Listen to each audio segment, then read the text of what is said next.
आप सभी का एक बार फिर से नए क्लास में स्वागत है। आज का टॉपिक हमारा है कोलाइडी विलयनों के गुण।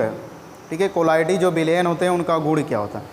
तो कोलाइडी विलयन जो होता है पहला वह बिस्मांगी होता है, जो पहले बताए थे वास्तविक, कोलाइडी और निलंबन। तो उसमें कणों के व्यास के आधार पर हमने देखा था। तो उसमें कोलाइडी विलयन क्या होते हैं, बिस्मांगी होते हैं। कोलाइडी विलयन में जो कोलाइडी कण होते हैं वह बहुत छोटे छोटे होते हैं, जिन पे गुरुत्वाकर्षण बल नगण्य होता है, मतलब कि उन पे कोई बल कार्य नहीं करता है। ठीक है, इसके बाद तीसरा आता है इसमें, पहला हो गया कि जो कोलाइडी विलयन होते हैं वह बिस्मांगी होते हैं, बिस्मांगी। और दूसरा है कि गुरुत्वाकर्षण का इस पे कोई प्रभाव नहीं पड़ता है। ठीक है, गुरुत्वाकर्षण बल का कोलाइडी कणों पे कोई प्रभाव नहीं पड़ता है। इसके बाद तीसरा है जो बार बार पूछा जाता है, टिंडल प्रभाव। टिंडल प्रभाव ये आपका बहुत इम्पोर्टेंट है। ये 60 नोट में पूछा जाता है कि टिंडल प्रभाव क्या होता है। तो देखिए हम टिंडल प्रभाव आपको बता देते हैं। एक वैज्ञानिक थे J.H. टिंडाल करके, उन्होंने 1861 में ऐसा पाया कि जब वास्तविक विलयन होता है उसमें से प्रकाश किरण पुंज को प्रवाहित करते हैं तो विलयन में उसका मार्ग अदृश्य दिखाई देता है। लेकिन जब उन्होंने कोलाइडी विलयन में ऐसा प्रयोग किया तो देखा कि जो प्रकाश का मार्ग है वह चमकीले शंकु की भांति दिखाई दे रहा है, जिसे उन्होंने टिंडल शंकु कहा और इस घटना को बोले टिंडल प्रभाव। देखिए सबसे पहले क्या किए कि एक वास्तविक विलयन लिए, उसमें से प्रकाश किरण पुंज को प्रवाहित किए। ठीक है, तो उसमें क्या हुआ कि वास्तविक वाले में प्रकाश का मार्ग कुछ अदृश्य था, मतलब कुछ भी दिखाई नहीं दे रहा था वास्तविक विलयन में। लेकिन इन्होंने जैसे ही कोलाइडी विलयन में प्रकाश किरण पुंज को प्रवाहित किया तो देखा ऊपर से यहाँ से कि प्रकाश का जो मार्ग है वह अदृश्य न होकर के चमकीले शंकु की भांति दिखाई दे रहा है। इसलिए इन्होंने कहा कि ये जो दृश्य दिखाई दे रहा है उसे बोले टिंडल शंकु और इस घटना को बोला जाता है टिंडल प्रभाव। यानी आपको सिंपल सा अगर पूछा जाए परिभाषा के रूप में तो आप बताओगे जब किसी कोलाइडी विलयन से प्रकाश किरण पुंज को प्रवाहित करते हैं तो उसका मार्ग शंकु की भांति दिखाई देता है, जिसे टिंडल शंकु कहते हैं और इस घटना को टिंडल प्रभाव कहते हैं। यानी कोलाइडी विलयन में टिंडल प्रभाव की घटना पाई जाती है। अब बात करते हैं कि टिंडल प्रभाव की घटना का कारण क्या होता है। तो टिंडल प्रभाव की घटना का कारण होता है प्रकाश का प्रकीर्णन। ठीक है, मुख्य रूप से क्या कारण होता है, प्रकाश का प्रकीर्णन। आप जैसे देखेंगे कि जैसे खिड़की है, छोटा सा खिड़की है, उसमें से प्रकाश आता है तो उसका मार्ग में जो धूल के कण होते हैं वह चमकीला दिखाई देता है, तो वह भी आपका टिंडल प्रभाव का एक उदाहरण हो गया। दूसरा है अगर सिनेमा घर में क्या होता है कि जो प्रोजेक्टर की लाइट पर्दे पे पड़ती है तो उसके मार्ग में जो भी धूल के कण आते हैं वह भी चमकीले दिखाई देते हैं, तो वह भी टिंडल प्रभाव का एक उदाहरण हो गया।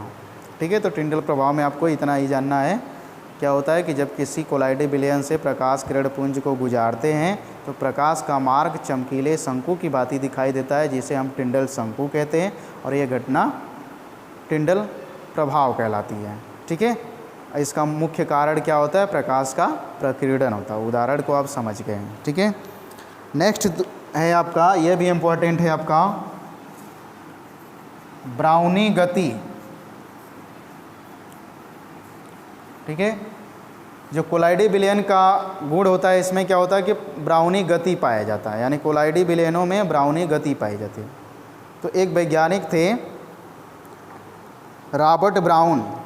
ठीक है, रॉबर्ट ब्राउन थे, उन्होंने क्या किया था कि जल लिया और जल में फूलों के परागकणों को डाला तो उन्होंने देखा कि जो फूलों का जो परागकण है वह इधर उधर अनियमित रूप से गति कर रहे हैं।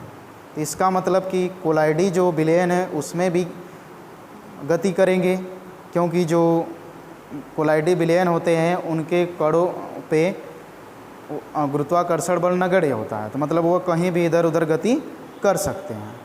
तो उन्होंने ऐसा प्रयोग करके पाया कि जो कोलाइडी विलयन होते हैं तो कोलाइडी कणों में क्या होता है, अनियमित रूप से टेढ़ी मेढ़ी दिशाओं में गति होती है, जिसे उनके नाम पर उस गति को बोला गया ब्राउनी गति। तो यानी कहने का मतलब ये हुआ कि कोलाइडी जो विलयन होते हैं उसमें ब्राउनी गति पाई जाती है। ब्राउनी गति क्या होता है? कोलाइडी कणों का अनियमित रूप से गति करना ही ब्राउनी गति कहलाता है। और प्रैक्टिकल किसने किया था? रॉबर्ट ब्राउन ने। ठीक है, तो इस चीज़ों को आप जान जाइएगा।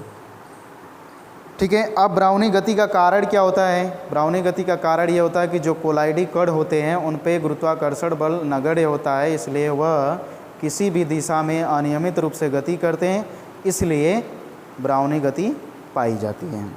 ठीक है, इसके बाद है कि ताप बढ़ाएंगे तो ब्राउनी गति पे क्या प्रभाव पड़ेगा? तो यदि आप किसी विलयन का ताप बढ़ाएंगे तो उसके कण क्या होंगे? गतिशील हो जाएंगे। गति करेंगे तो ज़्यादा गति करेंगे तो ब्राउनी गति क्या हो जाएगा? बढ़ जाएगा।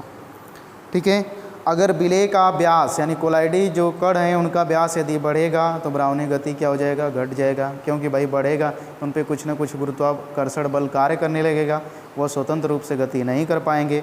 गति नहीं कर पाएंगे तो ब्राउनी गति भी क्या हो जाएगा? घट जाएगा। ठीक है, तो ये हुआ। इसके बाद हमारा नेक्स्ट टॉपिक है अवक्षेपण या स्कंदन। ठीक है, कुछ देर पहले आपने पढ़ा था पिछले क्लास में पेप्टीकरण। पेप्टीकरण क्या होता है? बताया था कि अवक्षेप का कोलाइडी अवस्था में बदलना।